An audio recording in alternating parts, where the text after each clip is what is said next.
σε όλους. Βλέπω φίλους και γνωστούς και κάποιους καινούριους που τους ξέρω. Για αυτούς που δεν με ξέρουν, να πω δύο λόγια για μένα. Λέγομαι Γρηγόρης Μαλτέζος. Είμαι ενεργειολόγος μηχανικός. Τονίζω ότι είναι ενεργειολόγος. Ηλεκτρολόγος έχω σπουδάσει, αλλά λέγω ενεργειολόγος γιατί ασχολούμαι με τις εναλλακτικές μορφές ενέργειας. Έχω εξειδικευτεί στη Γαλλία με αυτό. Ασχολήθηκα ειδικά μετά το Τσερνομπίλ το 1986. Το καφιέμαι ότι επειδή δουλεύω στη ΔΕΗ ότι άλλαξα μια λογική μιας σκληροπυρηνικής υπηρεσίας. Όταν μίλησα για αιωλικά με θεωρήσανε τρελό και εγώ τους έλεγα ηλεκτροφασίστες, ας πούμε, για να μπορέσω να τα απεξέλθω. Η πρώτη μελέτη που έκανα και συνειδητοποίησα τι γίνεται ήταν να δω τι κοστίζει το να έχουμε ρεύμα εδώ. Δηλαδή λέω, ωραία, πατάμε να πούμε και έχετε ρεύμα. Τι σημαίνει αυτό? Η διαπίστωση η οποία έπεσε από τα σύννεφα, γιατί δεν το είχα έτσι ξαναδεί, αλλά διαπίστωσα το εξής, με απλά λόγια. Όταν έχουμε 100 μονάδες λιγνίτη, ενεργειακό λιγνίτη, που για να το βγάλουμε χρειάζεται να σκάψουμε, να γίνουν πολυτώσεις, να γίνει πολλά πράγματα, να βγει ο λιγνίτης από το έδαφος. Πρέπει στην Μεγαλούπολη, ειδικά όσοι ξέρουν, πρέπει να το ξεράνουμε πρώτα για να το κάψουμε. Δηλαδή, και με πετρέλαιο για να ξεράνουμε το λιγνίτη, να το κάψουμε. Αφού το κάψουμε, το καίμε, παίρνουμε θερμότητα, συσταίνουμε νερό. Το νερό το κάνουμε ατμό.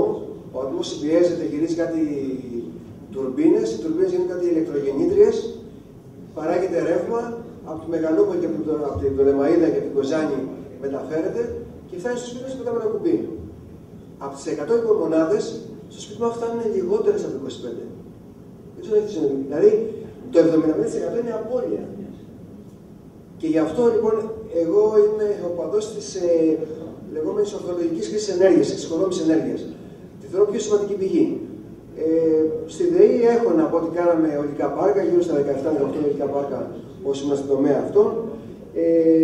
Και άλλα 80 φωτοβολταϊκά πρωτοποριακά για την εποχή εκείνη. Πριν πω στη ΔΕΗ το 1986, έβαλα την πρώτη νομογεννήτρια στην Άξο με τον καθηγητή Κυρίτσι της Γεωπονικής. Μετά στην Χίο είναι δύο νομογεννήτριες στο Βροντάδο, από όπως ξέρεις, στο έπος πάνω, οι οποίες μέχρι τώρα δουλεύουν. Εκεί ήταν ο φίλος ο δήμαρχος της Ομηρούπολης, ο Μάρκος ο Μενής, καλύτερο που είναι, γιατί ήταν άνθρωπος που το πίστεψε και το πάλεψε και το κάναμε. Και μετά το Τσερνομπίλ ειδικά, φτιάξαμε τη γυναίκα μου το οικολογικό εργαστήρι.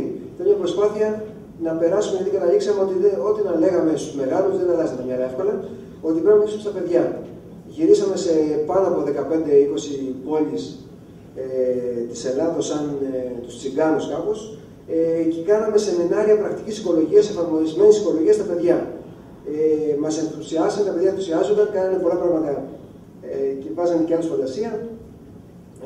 Τα παιδιά πιστεύω ότι είχαν μεγάλη έμφαση και δείξανε πολλά περισσότερο από ό,τι τους λέγαμε εμείς. Τέλος πάντων, πιστεύω ότι περάσαμε το μήνυμα από τότε. Μετά ήταν οι οικολόγοι εναλλακτικοί τότε, ήταν γύρω στα 90, όποιοι δεν ξέρουν, ομάδες από την Ελλάδα. Προσπάθησαμε να το κάνουμε κόμμα. Φτάσαμε να βάλουμε και δύο βουλευτίνες, την Μαρίνα Τεδίζη και την Αναστασία. Τον Πειραιά εξαφανίστηκαν μετά. Τέλος πάντων, γίνανε πολλά. Πιστεύω ότι υπάρχει μέλλον στο κόμμα αυτό. Εξάλλου, όλοι οι οικολόγοι δηλώνουν, κανένας δεν είναι οικολόγος. Το θέμα είναι να δείξουμε ποια είναι η δικιά μας διαφορά.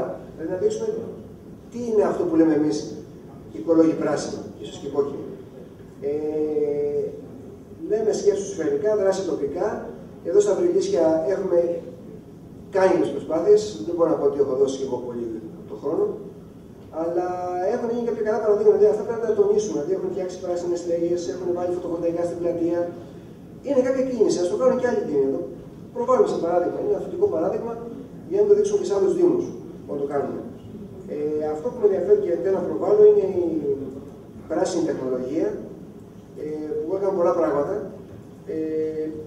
Και το αποτύπωμα, πρέπει να προσέξουμε το αποτύπωμα που αφήνουμε ο κάθε άνθρωπος με κάθε κίνησή μας σε διοξείδιο του άνθρακα. Διότι ό,τι κάνουμε, αυτό έχει να κάνει με ένα αντίβαρο σε διοξείδιο του άνθρακα που επιβαρύνει όλο τον κόσμο. Δεν έχει σημασία αν κάνουμε εδώ πέρα κάτι, επιβαρύνει όλο τον πλανήτη. Είτε το αυτοκίνητο μας παίρνουμε ενώ πάμε με τα πόδια, είτε ανάβουμε και με τσάμπα ρεύμα ή αφήνουμε ανοιχτό κάτι, το ψυγείο, την τηλεόραση. Το ψυγείο δεν βάλω να χρησιμοποιήσουμε κλειστό, αλλά την τηλεόραση ή άλλα το κομπιούτερ χωρίς να υπάρχει λόγος, όλα αυτά επιβαρύνουν τον πλανήτη.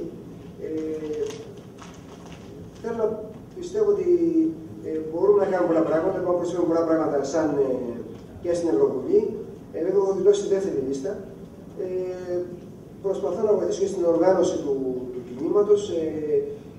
Είναι κρίμα, λέω παράδειγμα, πρόσφατα έτσι, που ήθελα να βρω κάποιους στις ΣΕΡΕΣ, έψαξα, πήραμε πάνω σχεδόν 1000 ψήφους στις ΣΕΡΕΣ και βρήκα μόνο έναν άνθρωπο, έναν δημοσιογράφο εκεί, ο οποίος ήταν μέλος μας. Είναι κρίμα να έχουμε 80.000 ψήφους και τώρα πάμε πολλούς περισσότερους και να μπορούμε να οργανώσουμε σε κάθε πόλη, σε κάθε δήμο, σε κάθε χωριό και μια τοπική ομάδα. Αυτή είναι η δικιά μου προσπάθεια στο κίνημα, να βοηθήσουμε και ζητώ από όλους σας να ενεργοποιηθείτε, να φέρουμε και άλλους ανθρώπους στους οικολόγους πράσινους. Πρέπει να προτείνουμε να αλλάξει κάποια πράγματα, να αλλάξουν μυαλά. Και σε ευχαριστώ που είστε εδώ. Πιστεύω την επόμενη φορά να κάνουμε κάποιο θεματικό αφιέρωμα, ίσως στις εναλλακτικές ενέργειες, ίσως πώς να κάνουμε εξοικονόμηση ενέργειας στο σπίτι μας. Και όλα αυτά και να δείξουμε και στην πράξη την οικολογία, όχι μόνο με